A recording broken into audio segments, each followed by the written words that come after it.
behind that door. I meant to frighten you. And I'm glad I did.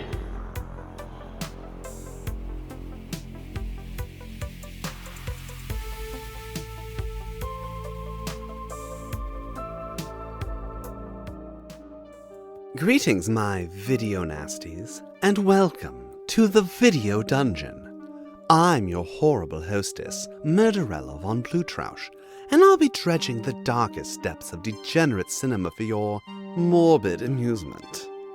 And tonight, for this very special first episode, I have a very special feature for you: The Beast of Yucca Flats. Released in 1961, written and directed by Coleman Francis, who you've likely never heard of, and starring several people who you've also likely never heard of. With the notable exception, of course, of Tor Johnson in his final film role as a defecting Soviet scientist who is transformed into a terrifying, hulking beast of Yucca Flats, which was more or less Tor Johnson's specialty. That's right, my Dungeness darlings. What we're dealing with here is a movie sold on the star power of Tor Johnson. A movie with so little going for it that it was made to capitalize on the popularity of Tor Johnson's performances in such films as Bride of the Monster and Plan 9 from Outer Space. So, the bar is not exactly high for this one. This film also has one very interesting quirk to its production. However, I'm not going to tell you what that is just yet. Rather, while you are watching, pay close attention and see if you can spot what this movie does that almost every other movie of the time does not. Or rather, what it doesn't that the others do. So now, prepare your eyes, prepare your mind, your heart, your soul, your guts, your spine for The Beast of Yucca Flats.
Joseph Jaworski, noted scientist, recently escaped from behind the Iron Curtain. Wife and children killed in Hungary. His aide carries a briefcase, secret data on the Russian moonshot. Joseph Jaworski's destination, Yucca Flats, and a meeting with top brass at the A-bomb testing ground.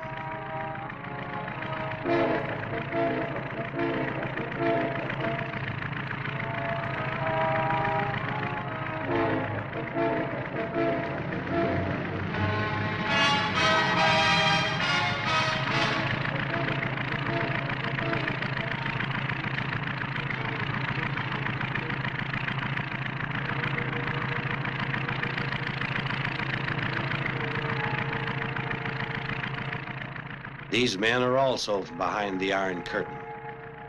Two of the Kremlin's most ruthless agents. Their orders: get the briefcase, kill Jaworski.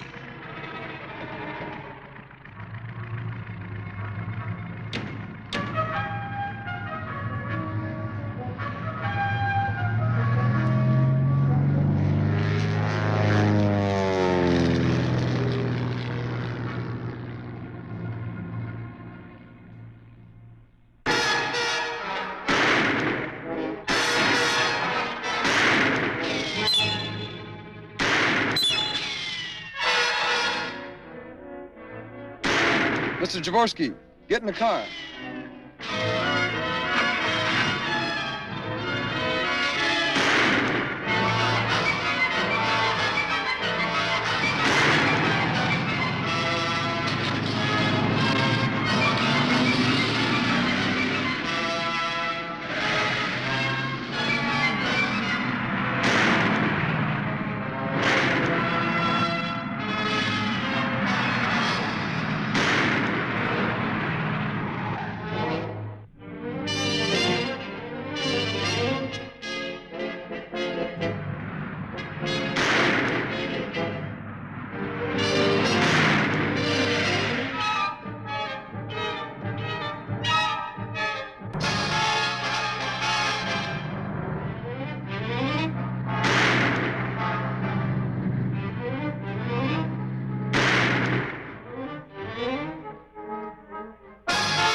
Flag on the moon.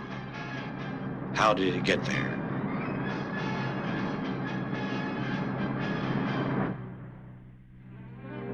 Secret data.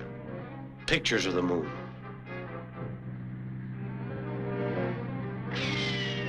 Secret data. Never before outside the Kremlin. Man's first rocket to the moon.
Yucca Flats.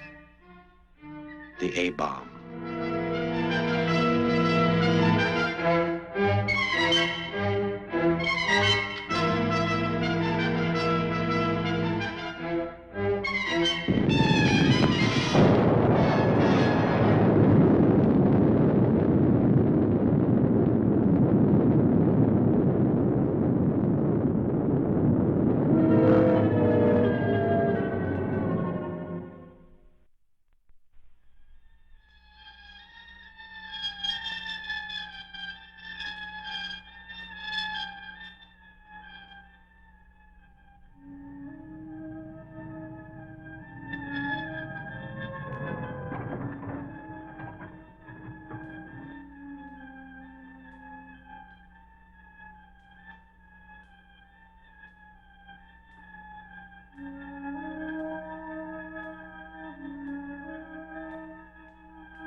Vacation time. Man and wife, unaware of scientific progress.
Joseph Jaworski, noted scientist,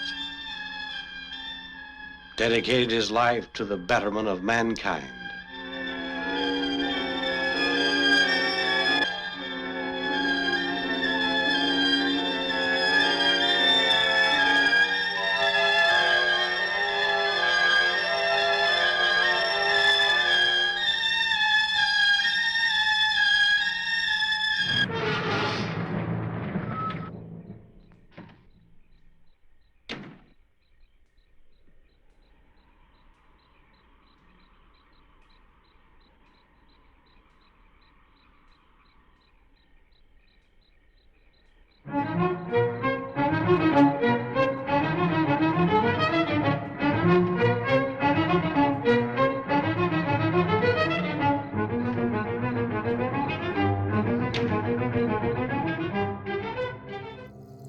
And now let's take a little break from tonight's film to visit the Video Dungeon Hall of Horror Hosts, where I, Murderella Von Blutrausch, pay tribute to the greats of horror hosting.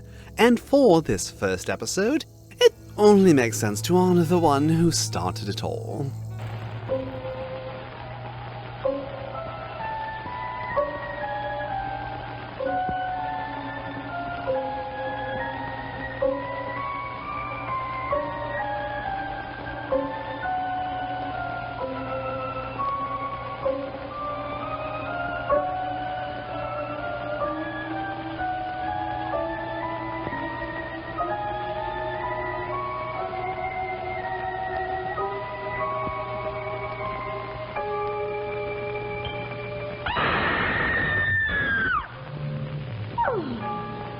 really nasty thing, so.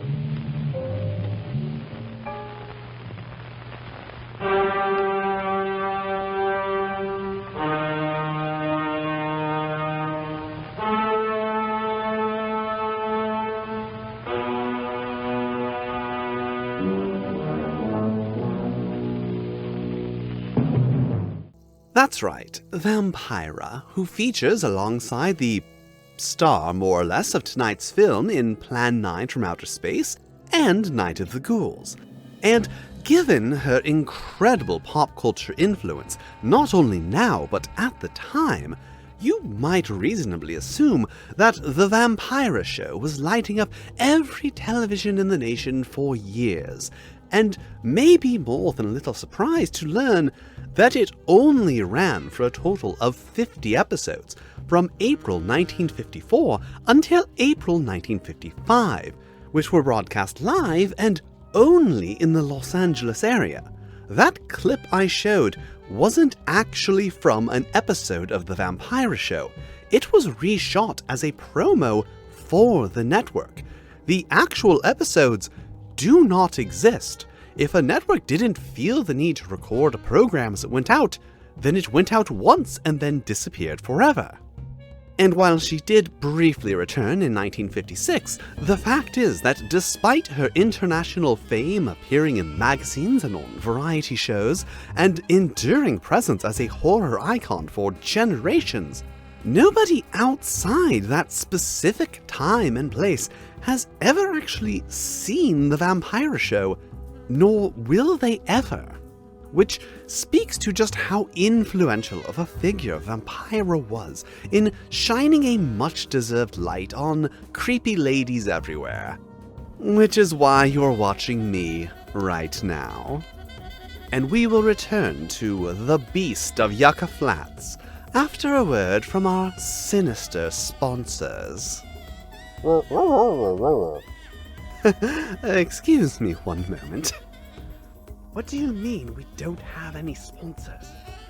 Well then who's paying for all this? I am. I can't afford to bankroll an entire show. Yes, I suppose that would explain why we're showing The Beast of Yucca Flats. Well, that is a thing that we will have to deal with later. Oh, on second thought, let's just return to The Beast of Yucca Flats.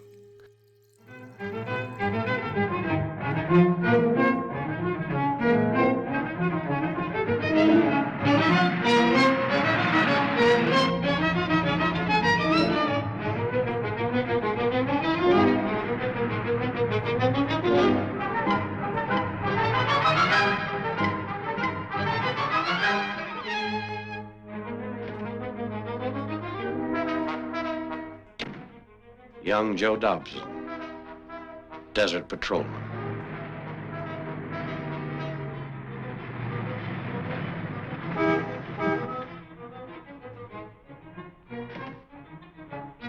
Officer, Yeah? there's a man dead. Back down the road. Dead? How far down? Couple miles, maybe more. Laying behind his car. Looks like he's been choked.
Joe Dobson, caught in the wheels of progress.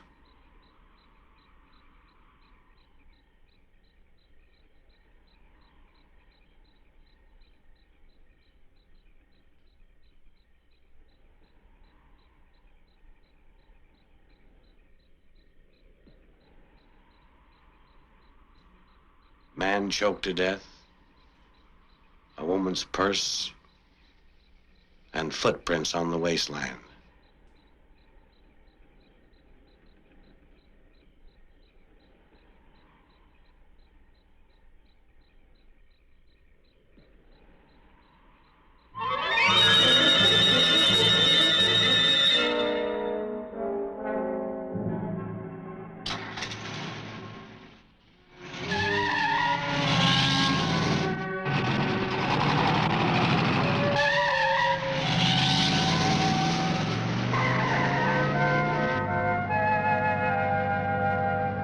Touch a button, things happen.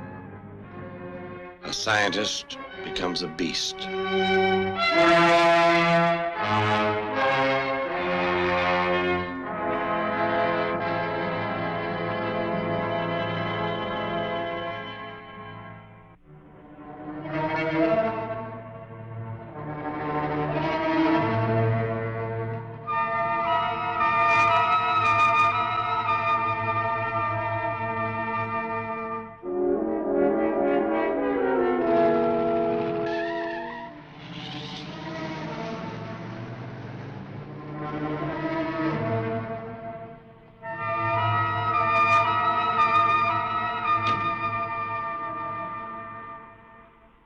Jim.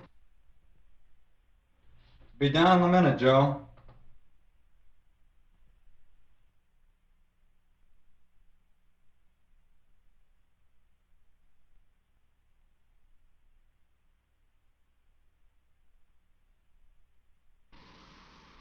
Yeah.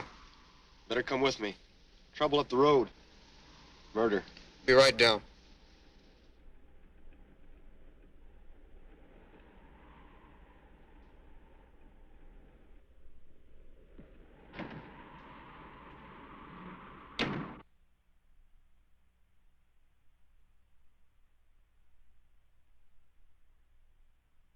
See you later, honey.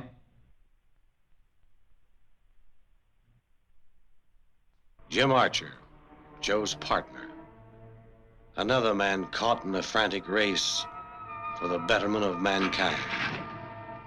Progress.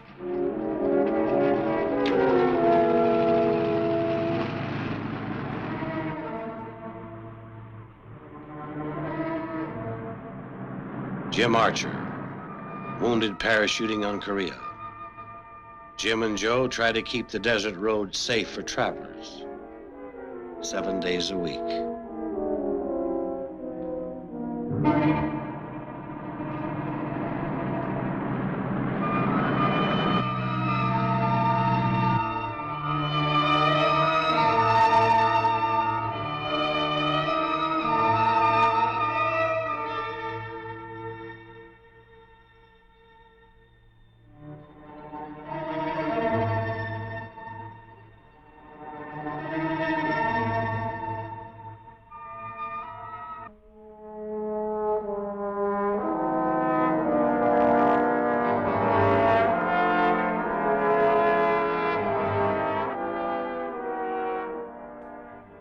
Shock waves of an A-bomb.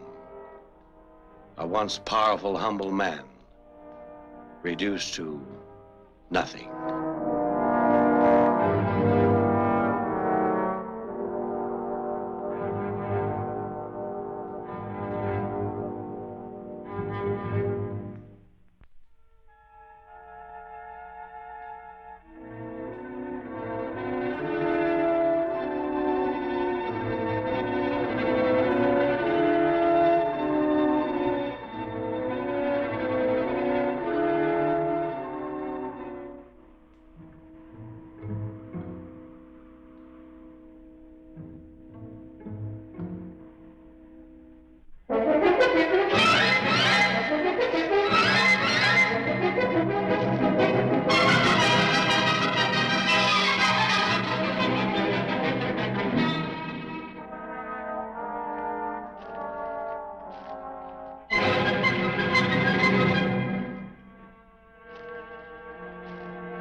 Joseph Jaworski, respected scientist, now a fiend, prowling the wastelands, A prehistoric beast in the nuclear age. Kill. Kill just to be killing.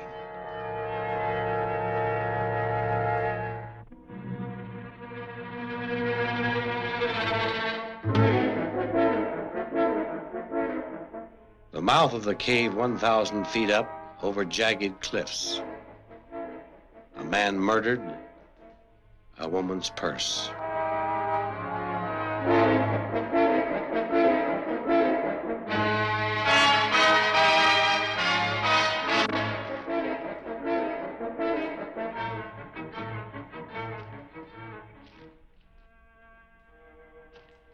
Jim and Joe picked their way upward to the mouth of the cave.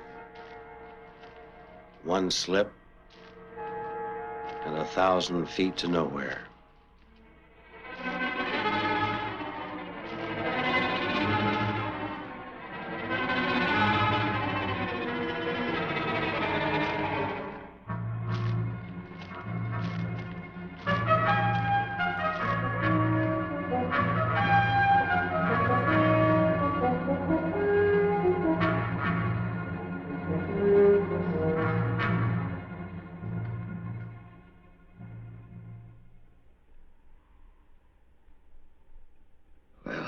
Well, there's the owner of the purse. Yeah. Let's take her down. May still be alive. Hey, she's still breathing. Careful with her arm, Joe.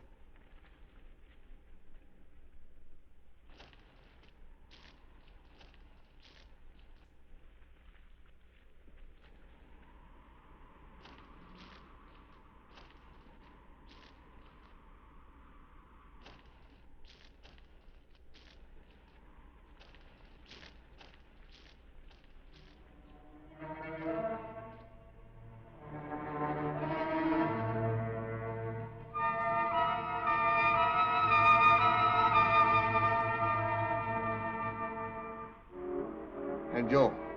Here, feel her pulse. Well, doctors can't help her.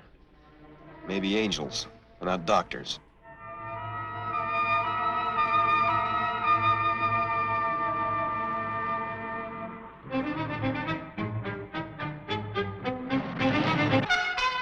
Paper, mister?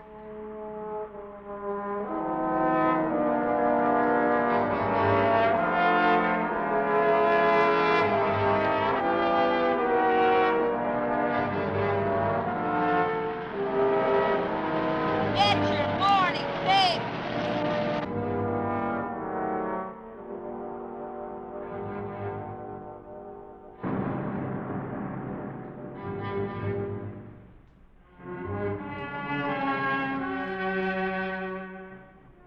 Vacation time. People travel east, west, north, or south. The Radcliffes travel east with two small boys, adventurous boys. Nothing bothers some people, not even flying saucers.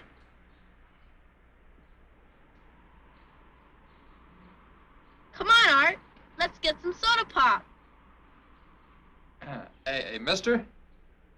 Do you mind if we bother you a minute?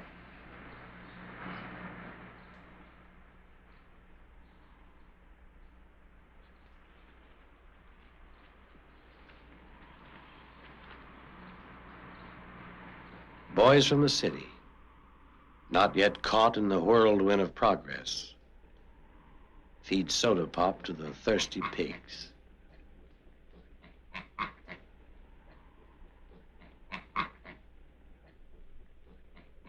Coyotes, once a menace to travelers. Missile bases run them off their hunting grounds. How much do I owe you? $3. Boys, we're leaving.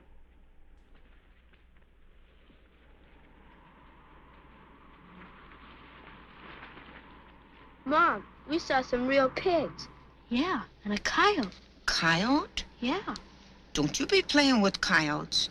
Now, come on. We're leaving. Come on. Oh, we never get to have any fun.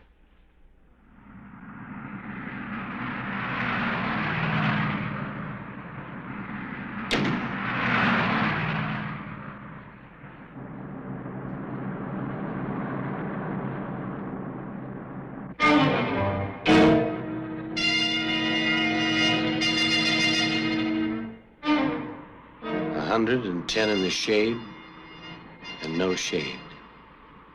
Jim and Joe try to make their way up to the plateau. To reach the top, a man needs an airplane. A jump from a plane could land you on top.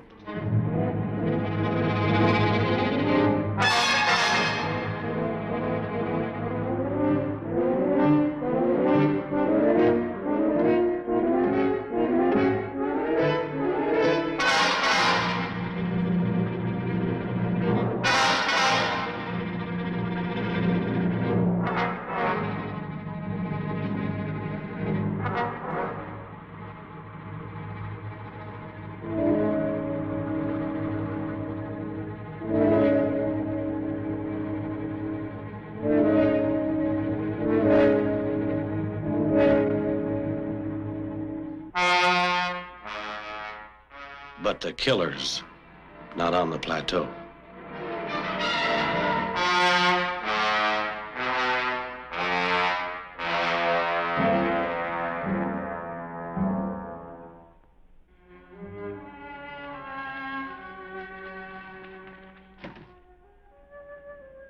Hours in the broiling hot desert sun, with no trace of the killer. To put Jim Archer's paratroop training to good use is the only answer. A trip up into the skies and jump. And if the killer is on the plateau, kill him.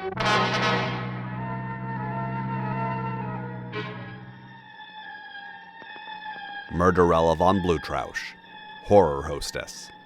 Hello, is someone there? Lashing out at a world that rejected her by showing terrible movies. Well, that's rather rude. Surrounded by shelves lined with films as forgotten as the sad, lonely woman caught in the wheels of progress. Okay, now that was completely uncalled. Push a button, things happen. Progress, scientific advances, even flying saucers. Oh, lovely. It seems I've gone insane.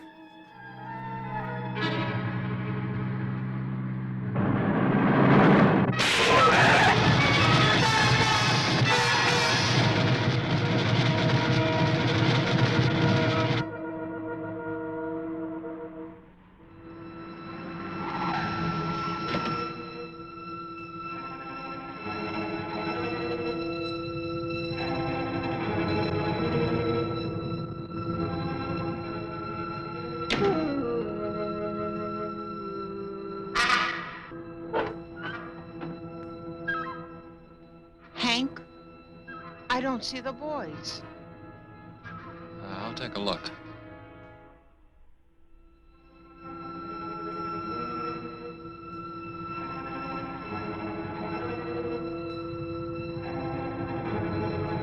Jim, shoot first. Ask questions later.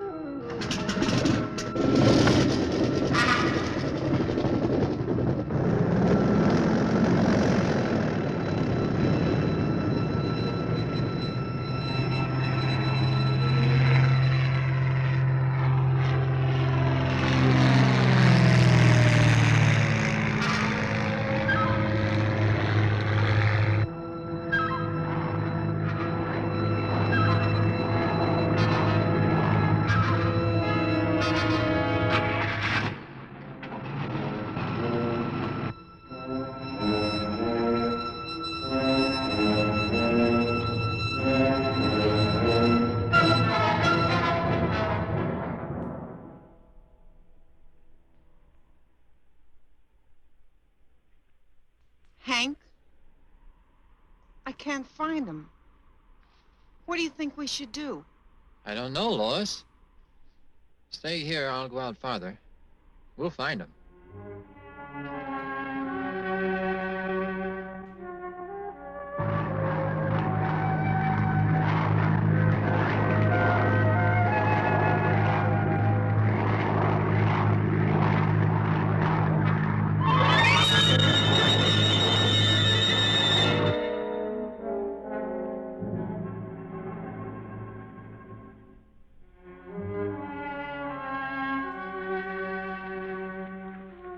Randy!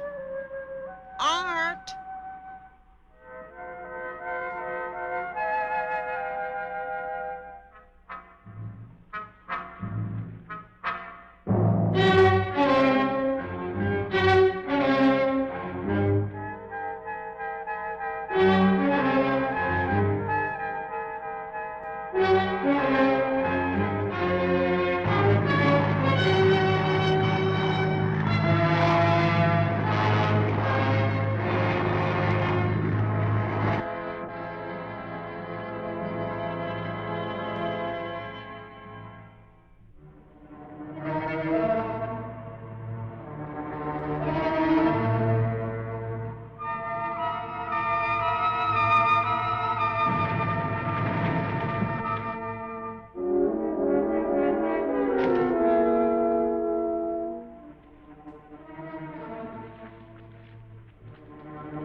Art?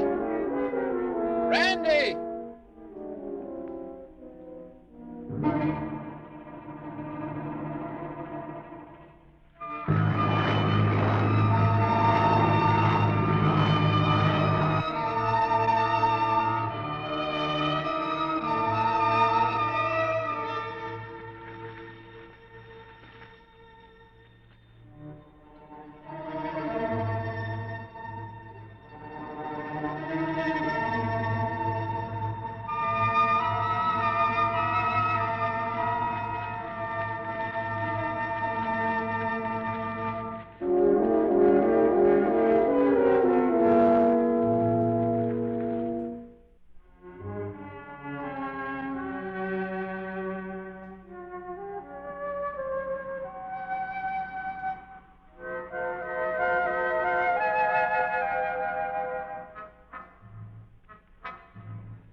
Always on the prowl, looking for something or somebody to kill. Quench the killer's thirst.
Shoot first, ask questions later.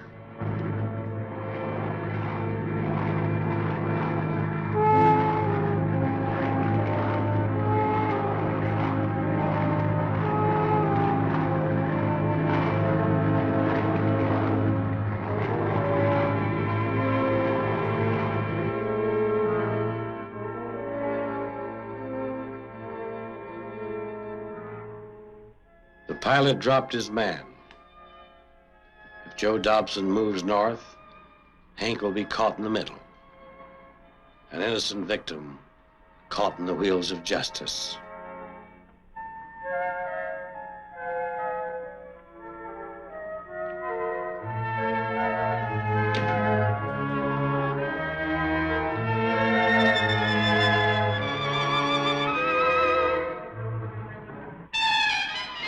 A man runs, somebody shoots at him.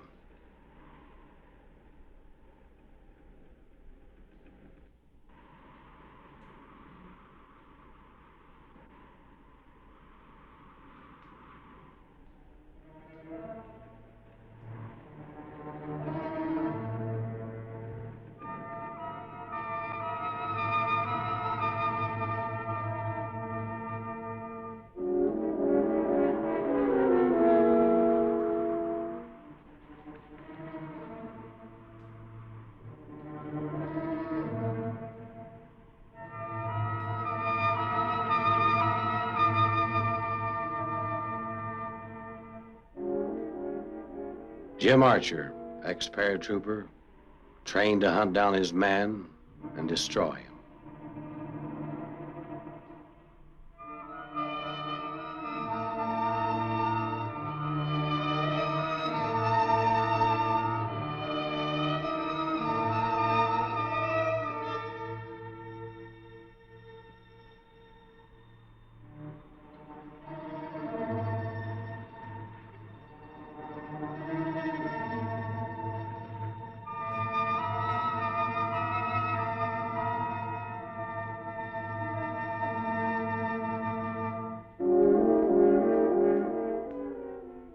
The hunter and the hunted.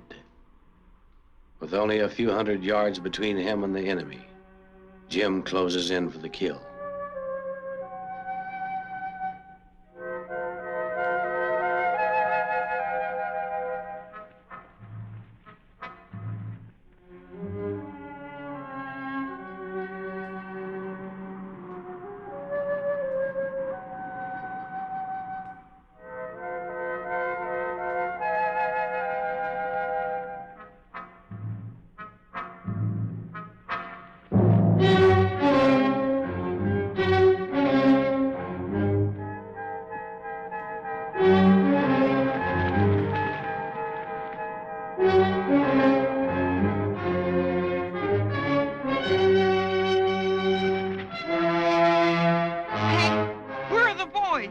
Why are you running? I haven't time to explain, Lois. Stay here. The boys may come back. Gotta get help.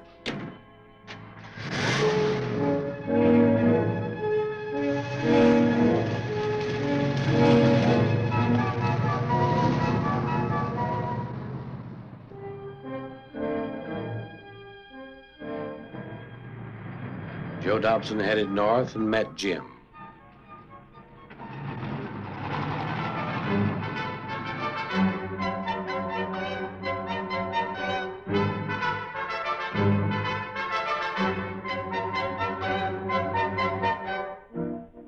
"20 hours without rest and still no enemy.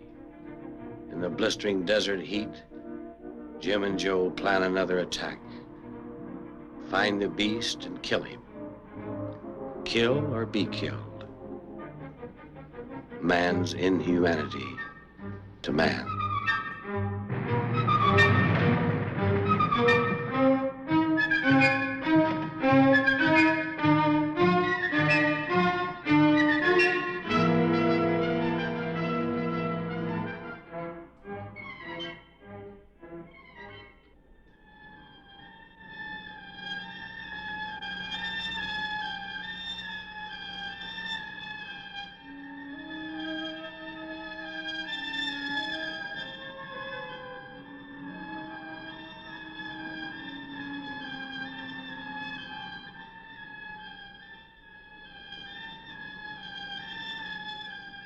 Randy, you think we're lost?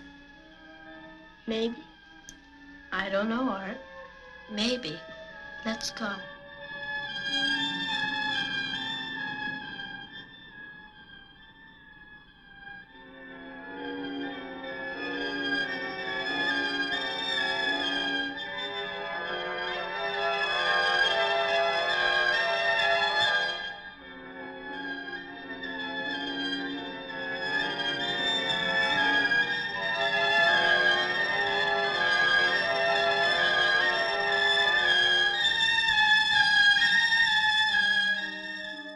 I hope you're enjoying our frightening feature, The Beast of Yucca Flats.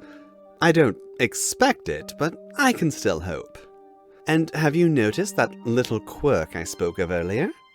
Well, if not, let me narrow it down for you. Mr. Jaworski, get in the car. Officer, Yeah? there's a man dead. How much do I owe you? $3. Shoot first. Ask questions later. Hank? Art? Randy! That's right, my sinister sweethearts. This film has no synchronous dialogue. Any time a character speaks, it is filmed in such a way as to cover or otherwise obscure their mouths so that lip movements cannot be discerned. You see, back in the golden age of cinema, technically this is from the golden age of cinema, a movie's picture and sound were recorded separately and then synced up in editing. But also, remember that prior to modern digital technology, films, even this one, were very expensive to produce. Adjusted for inflation, this movie had a reported budget in excess of $300,000 to make The Beast of Yucca Flats, the movie you are currently watching. And by eliminating synchronous audio, you were also removing several crew members and expensive pieces of equipment that you would otherwise need to have with you at every filming location. And this practice wasn't uncommon at the time. However, most films who didn't record synchronous audio opted to then dub in synchronous dialogue later, which itself was a costly and time-consuming process, as actors had to record lines carefully synced to the lip movements on screen, which would then have to be precisely edited into the film's audio track with a tolerance of a few frames at best before things start to look a bit off. But by specifically making sure never to show anyone talking, they could just record all of the dialogue at once and throw it in without any concern for syncing voices to lip movements. And by the time anyone's noticed, they already have your money. Mildly interesting. I'm sorry, who are you, and more importantly, what are you doing here? Name's Hoischel. Cheese to meet ya. Second question. Listen, lady, if you're gonna live in a dungeon, you gotta expect a few rats. Especially one this filthy. Yes, I suppose. You weren't by chance talking about the Wheels of Progress and flying saucers earlier, were you? No. Was you hearing somebody talking about flying saucers? No, of course not.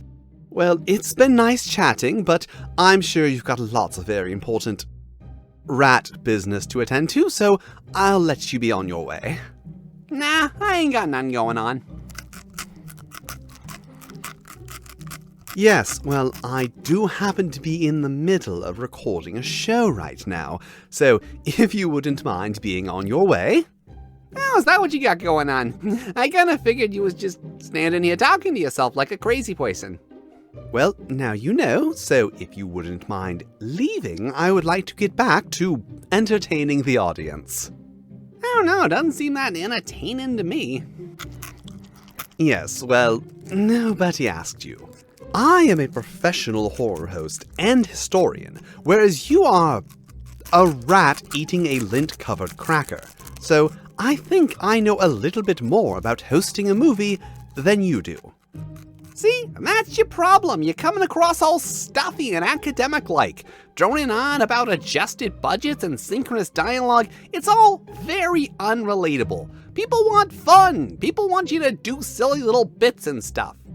Well, perhaps the audience that I am trying to reach is one that can relate to a more serious discussion about the history and craft of film without doing bits.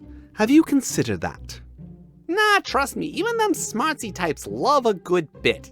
Yes, well, I seriously... Oh god, we're doing a bit right now, aren't we? Yeah, don't worry though, I'm sure you'll get the hang of it eventually. Well, while I attempt to deal with this little pest problem, why don't we just return to the exciting conclusion of The Beast of Yucca Flats?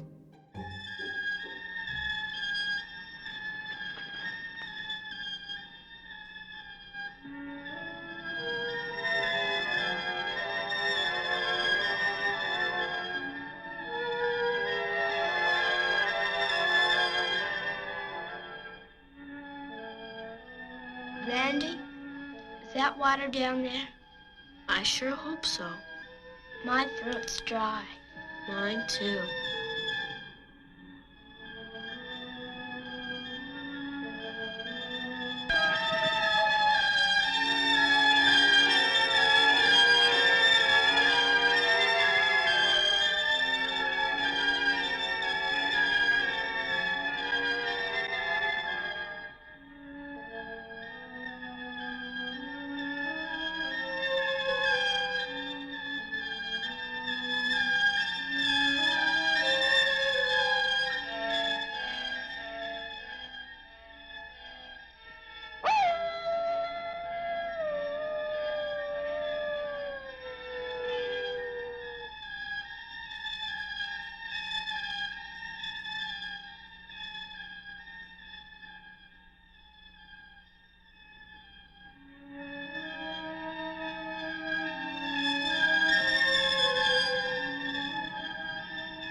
Randy, What?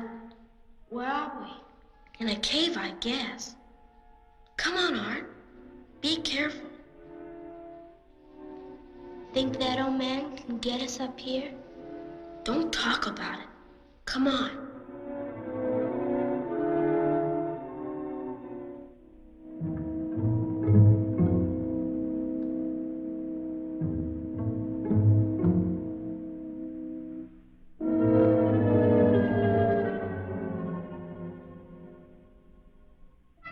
Art, get back.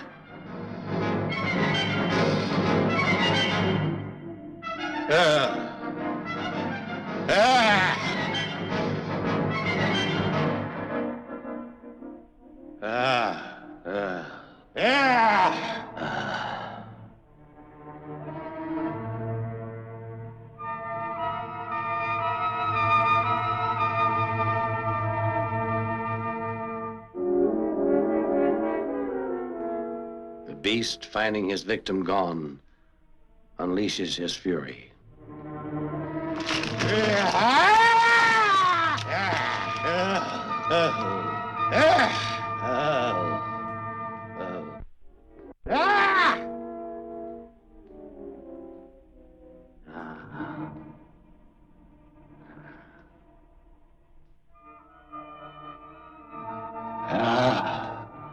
Ah!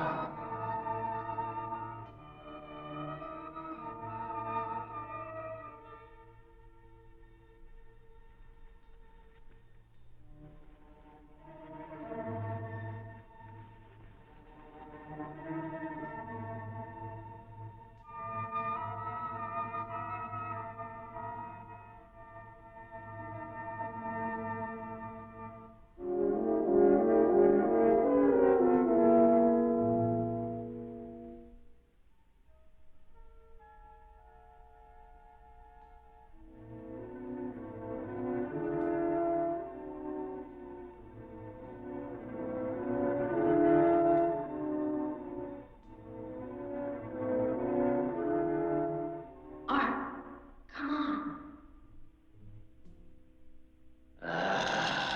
Get back!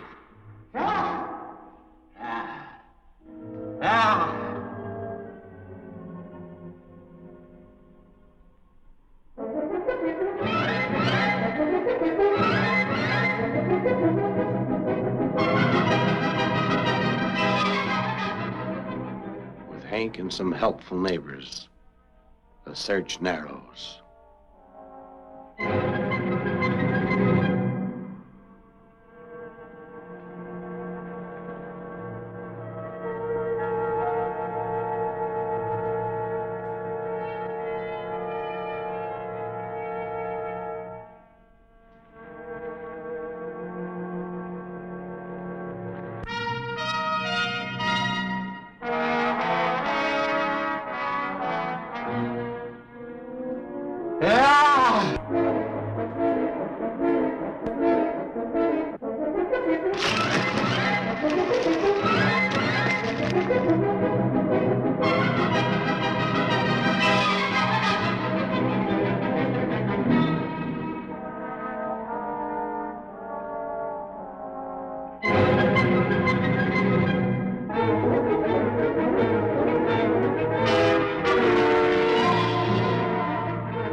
Jim, you all right? Yeah, I'm all right.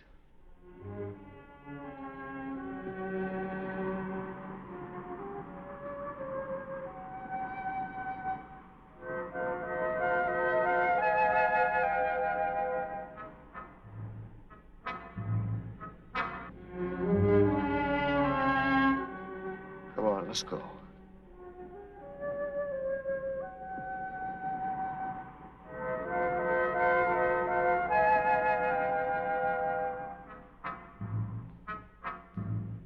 Joseph Jaworski, noted scientist.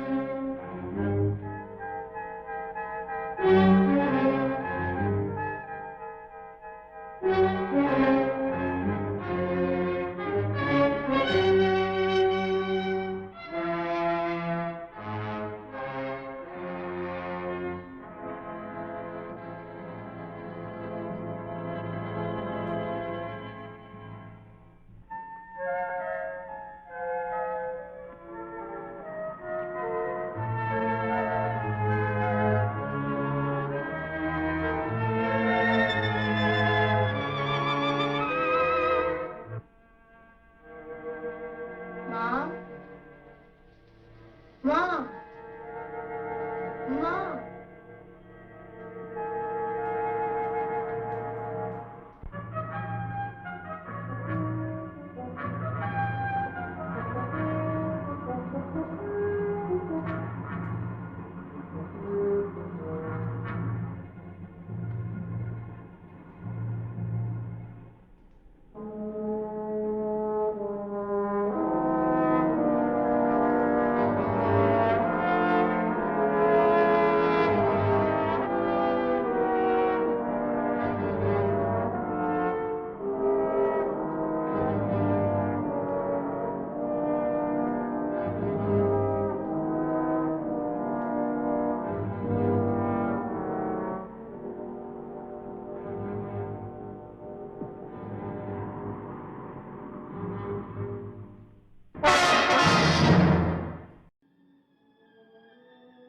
And that was The Beast of Yucca Flats.